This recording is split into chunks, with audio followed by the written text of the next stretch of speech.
পাপের মাধ্যমে আল্লাহকে অপমান করা হয় তার নাম শিরক। যে পাপের মাধ্যমে নবীকে অপমান করা হয় তার নাম বিদাত।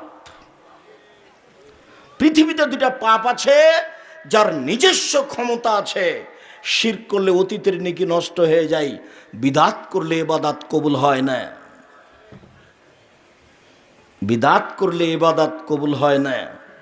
বিদাত করলে ইবাদত কবুল হয় না। বিদাত করলে ইবাদত কবুল হয় না। বাপ মারা গেছে, ছেলে ধনী মানুষ, ঢাকায় চাকরি করে, গরু জবাই করে দিয়ে সবাইকে খাওয়াইয়েছে দেশবাসীকে। খালা ফুফু বলছে, বেটা তোর তো টাকা পয়সা আছে, বেটা তোর বাপ মারা গেল, একটু মানুষকে খাওয়ালি না বেটা?